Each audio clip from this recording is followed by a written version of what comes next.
A blessed day, brethren. Wow! Finally, this is it. At last, sa wakas, sabi natin sa mga Tagalog, we praise God and we thank Him for His perfect timing, brethren.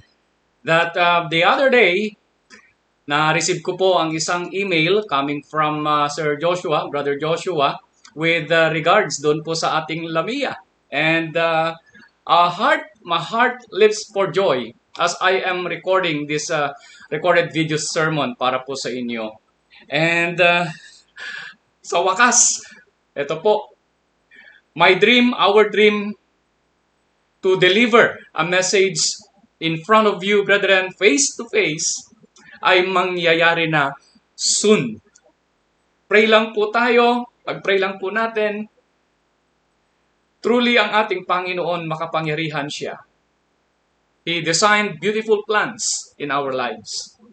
At yan yung aking nararamdaman ngayon na siyang ibinigay ng Panginoon na napakadakilang blessing sa bawat isa sa atin, especially on our part. So let's continue praying for this, na tuloy-tuloy na po sana in order that maybe nakatayo na po ako sa inyong harapan on that anniversary of Community Church of Christ or Community Christian Church. Amen? Purihin po ang Panginoon. So, for our message, brethren, for this morning, May 25, last Sunday of the month of May 2025. But of course, our theme for this year, 2025, touching heaven, touching earth. And with our theme for this quarter, napakaganda po, touching heaven through authentic worship. Yung totoong pagpupuri sa ating Panginoong Diyos. And for this month, again, touching lives with a lifestyle of worship. So, with the gift of life that God has given us, may this life touches the lives of everyone in our surrounding. You know, even in the time of Moses, there was already a command given by the Lord, written in Leviticus in chapter 19 in verse 2. And what it says, "Speak to all the congregation of the sons of Israel, and say to them, Ye shall be holy, for I, the Lord your God, am holy." So in touching lives, of course, first of all, we need to consider ourselves. And so the Apostle Paul in Romans in chapter 12 verse 1, he encourages his readers, the Roman believers, "I beseech you therefore, brethren." Ito po yung sinasabi niya.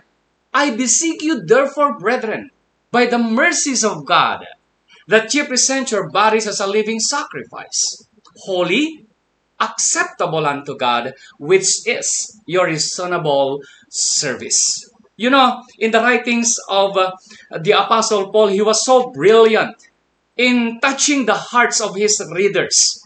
Kumbaga, talagang mababagabag ka, makukonsensya ka with the type of his writings. You know what?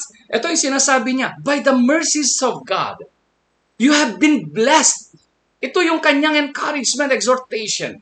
You had been blessed for so many things, most particularly on your personal life, your spiritual self. Tinanggap nyo na ang biyaya mula sa Panginoon, and that is our salvation through Jesus Christ. So, by the mercies of God, ito yung sinasabi niya, present then your bodies as a living sacrifice. So, like what the Lord is telling to Moses, tell to these people, be holy because I am holy. So, the Israelite people needs to present themselves holy and acceptable unto God. And now, in our times, of course, the Apostle Paul was also encouraged by the Lord na sinasabi niya rin sa atin ngayon, present your bodies as a living sacrifice, holy and acceptable unto Him. So this is your reasonable service. Ito yung pwedeng magamit mo in touching lives through this lifestyle of worship na sinasabi natin. And so, I will be discussing with you then, brethren, this theme, living as a living sacrifice. There are three important questions about living as a living sacrifice that I would like to share with you. The first question here is, what is living as a living sacrifice? According to the dictionary, the word sacrifice is anything consecrated and offered to God. A biblical meaning for that word sacrifice. As we live as a living sacrifice, we need to consecrate. We need to set apart this body for the Lord. Making it holy. Making it pleasing unto Him as an act of worship. So, in the context of Christian faith, living as a living sacrifice as a Christian means dedicating one's entire life to God. Living a life that is pleasing to Him, not conforming to the ways or to the pattern of this world. So living as a living sacrifice then, according to the Apostle Paul, once again reading from Romans in chapter 12 verses 1 and 2, I appeal to you therefore.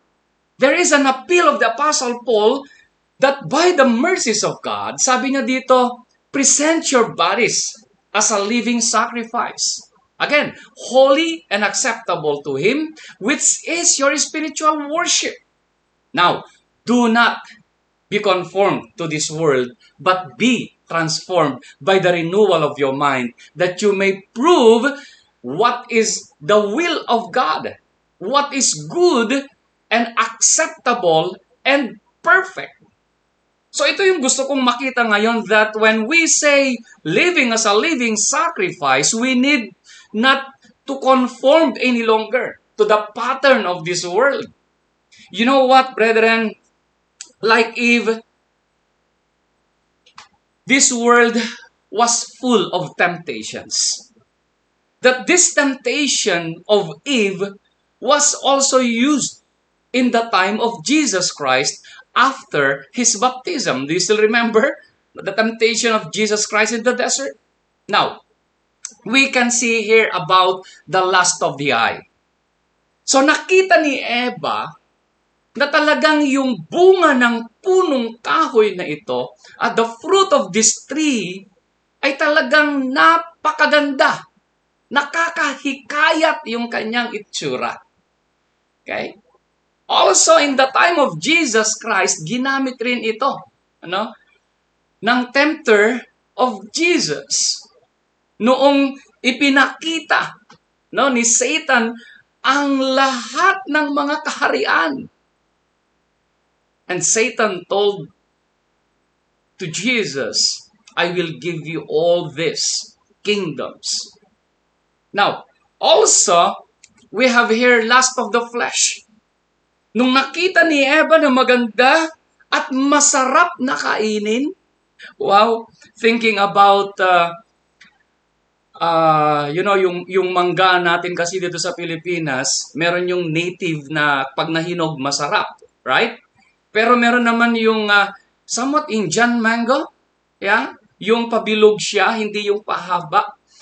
Then, parang iniisip ko yung hindi pa nabubuo yung kanyang seed, yung fresh pa lang siya, no? I mean, yung young pa lang, yung bunga niya, wow, napakasarap sigurong balatan iyon. Then, kuha ka ng bagoong alamang, wow, with sili. Diba? Parang, kung maiisip mo pa lang yung mangga na napakaasim, o kaya naman pwedeng suka na may bagoong, na may asukal, na may sili, wow, paghaluin mo na parang naglalaway ka. No? That is a picture of lust of the flesh. To Jesus Christ, after 40 days na hindi siya kumain, wow, here comes the tempter. If you are the Christ, ganda ng challenge, di ba? If you are the Christ, gawin mo ngang tinapay ang bato. Gutom na gutom ka na.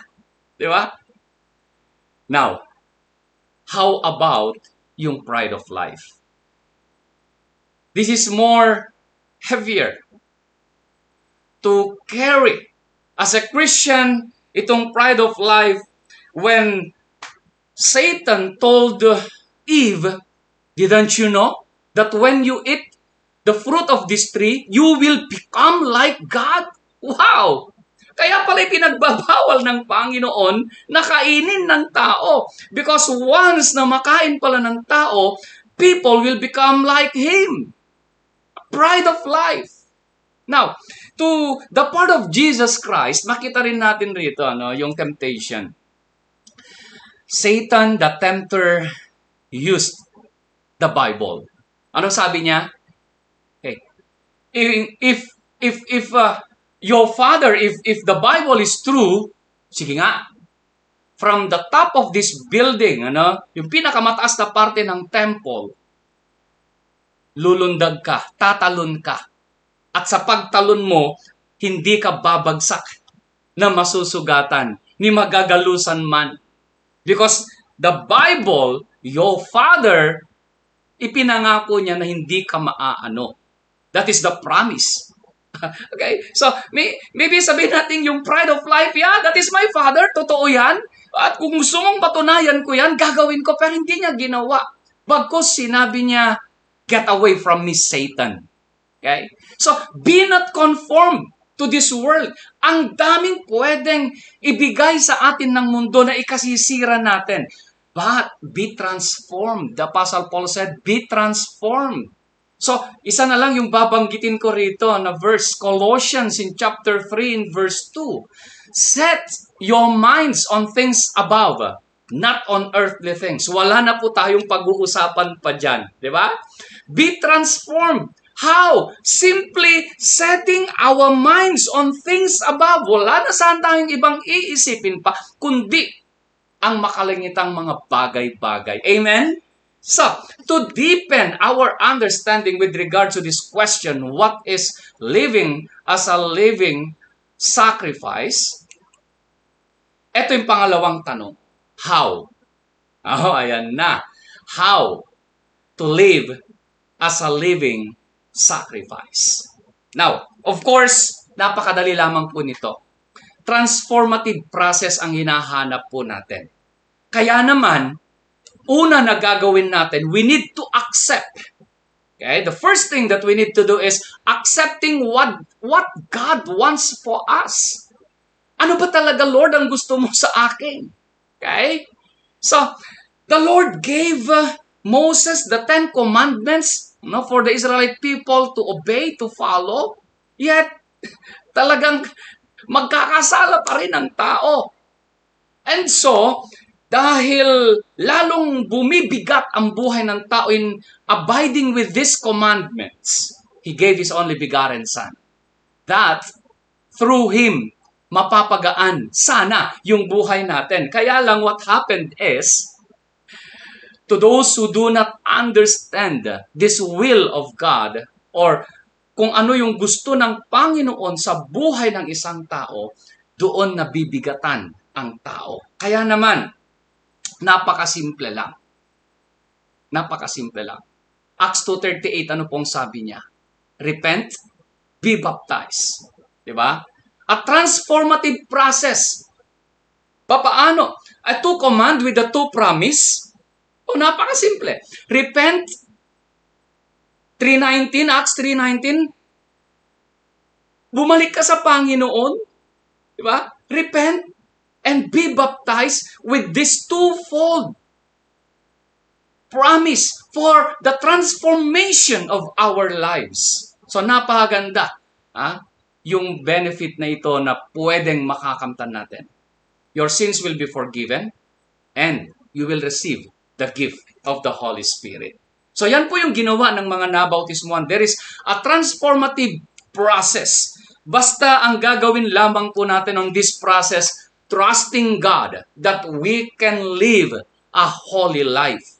Kasi after our baptism, Revelation in chapter 2 verse 10 says, talagang ilalagay ka ng dyablo doon sa mga mahihirap na situation to tempt you. But that is only 10 days. Napakaikling panahon lamang. Just trust God on this process of transformation ng buhay natin. Because anyone who is baptized, yung sabi nga sa 2 Corinthians in chapter 5 verse 17, the old has gone, the new has come. So, trust the process. And of course, ito yung gagawin natin para talagang 100%. Ano po, brethren, makakamit po natin yung tinatawag nating transformation na yan. Submitting to God's will. Not only yung process, yung pagkakatiwalaan natin, but also we need to submit to this will of the Lord. Yung mga plans po natin, okay. This is my plan, this is my goal, these are my desires, di ba parang ang dami nating gusto. But can we not also consider God in His will para sa ating mga buhay? Jeremiah says, for the Lord knows. The Lord says in the book of Jeremiah, for I know the plans I have for you. And so we need to submit to these plans of God. Of course, yung desires natin, also yung fears. Ang dami po natin kinakatakutan minsan. Di ba? Takot tayo sa paglipat ng work, takot tayo sa paglipat ng isang place to another one. So, like Abraham, wala siyang kinatakutan. He submit to the will of God, and what happened to him? He was blessed by the Lord. Kaya, gagawin po natin ito, mga kapatid, for God's direction. Amen? Submitting to God's will, yung plans, desires, and fears natin for God's direction. Now, also, wow, a very important part. Discipline and perseverance. Okay. So, how to live as a living sacrifice? We need to have discipline and perseverance. Kasi, eto punong-puno yung buhay po natin ng challenges. Agree, disagree? Di ba? So, punong-puno ang ating mga buhay ng mga challenges. Yung nanay ko nga, sabi niya one time, anak, nung sumampalataya tayo sa Panginoon, parang naramdaman ko, dumami ang problema. Oh, praise the Lord! Praise the Lord! Bakit? Dahil sa mga problemang iyan, mas lalo tayong napapalapit sa Panginoon. Naniniwala ka doon? Sabi ko sa kanya, oo. Kaya dasal na ako ng dasal. O, nakita mo? Diba? With those challenges. So, like the Apostle Paul, we must not forget itong listahan ni Apostle Paul with regards to what happened. Nakita nyo ito? 2 Corinthians chapter 11, verses 21 to 33. He enumerated all his sufferings. Tandang-tanda niya yung mga nangyari sa kanyang buhay. Now, first, imprisoned and flogged, exposed to death, 5 times na 39 times na pinalo siya ng mga Jewish, 3 times na pinalo rin siya ng mga Romans, 1 time na pinagbabato siya to death. Kaya lang nakaligtas siya. 3 times shipwreck. Nasiraan siya ng barko. Sa gitna po yan ng Great Sea. Hindi po basta-basta po yan. Okay? Kaya andyan siya, lumalangoy siya on that sea 24 hours. 1 time yan. Danger from rivers and bandits. Danger from Jews and Gentiles. Ang daming nagbabanta sa kanya. Danger in the city, country, and sea. Danger from false believers. Ang dami rin yan. And then, without sleep, food, and clothes. Naranasan mo na ba ito? Hindi pa po. Much more to Jesus Christ. Ang dami po niyang mga paghihirap na naranasan. Pero hindi siya sumuko. Likewise to the Apostle Paul. He remained faithful unto the Lord. And the Lord blessed him as he touches lives. You know, ang daming mga sumampalataya sa Panginoon in those days na hanggang nakarating siya sa Rome at doon na siya pinatay. Diba? Basta na natili siyang tapat sa kanyang mga ginagawa, So, this is now the beauty of knowing yung God na pinaglilingkuran mo, talagang hindi mo maisip ang mag-quit, ang mag-surrender. But to remain faithful because you know, nasa likod mo, nasa harapan mo, nasa side mo ang Panginoong Diyos. Amen? Okay. So this is how to live as a living sacrifice. You need to sacrifice. And moving now to the final question. Okay. Final question, question number 3. Why live as a living sacrifice? Bakit nga ba? Okay. Our first answer, of course, intimacy with God. Oh, like the Apostle Paul, tulad ng sinasabi ko na, habang dumarami yung mga challenges mo sa buhay, well, mas lalo kang lumalapit sa Panginoon. Your relationship will become closer and closer to God. So, ito yung sinasabi niya, no? Intimacy with God. So, yung mga challenges na yan, okay? Yung mga sacrifices na yan will lead us to a deeper and more closer relationship with God. Pumalakpak nga yung mag-agree dito. Di ba? I agree so much to this. Sa dami ng mga pagsubok na dumarating sa ating buhay, doon natin nararamdaman na talagang malapit na malapit na malapit tayo kay God. Now, kung nababasa nyo lamang po yung kasiyahan sa aking puso that another journey of my life, serving a church sa ibang bansa, parang, oy, wow! Sabi ko nga kay Lord, ang daming challenges na dinaanan namin with regards to this application. Yet, makapunta o hindi makapunta, sabi ko kay Lord, this helped me a lot with regards sa aking pananampalataya. And I do hope na talagang ang Panginoon gagawa siya ng kaparaanan para mas mapabilis ang aming pagpunta dyan. Of course, another blessing, Another blessing. Freedom from sin. Siyempre, you become a righteous man. Yung tinatawag nating holy, di ba? A consecrated man of God. So, dito, mapapalaya na tayo sa kapangyarihan ng kasalanan. So, freedom from sin. A dedicated life can lead to freedom from the power of sin. Itong kasalanan na ito na nagpapahirap sa atin at pumatay sa atin, well, if we live as a living sacrifice, we will be freed from the power of sin. Siguro takot na rin.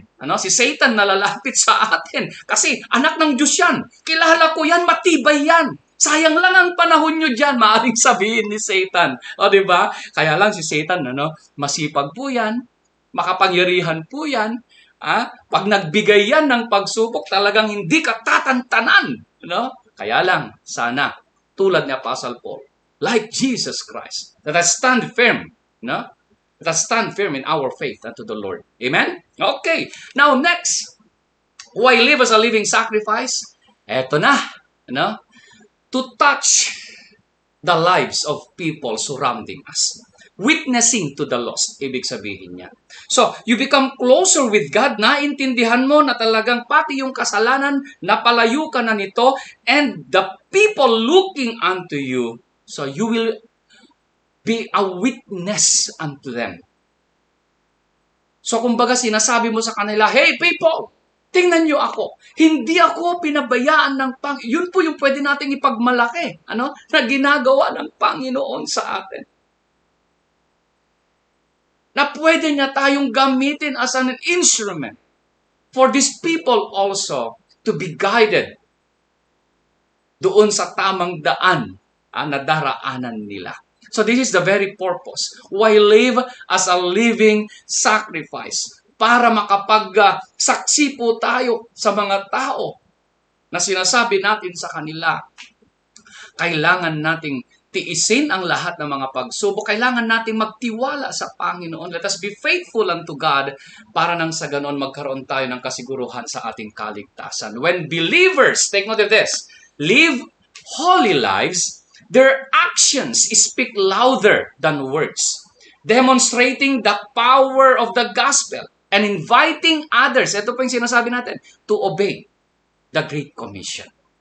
So why live as a living sacrifice?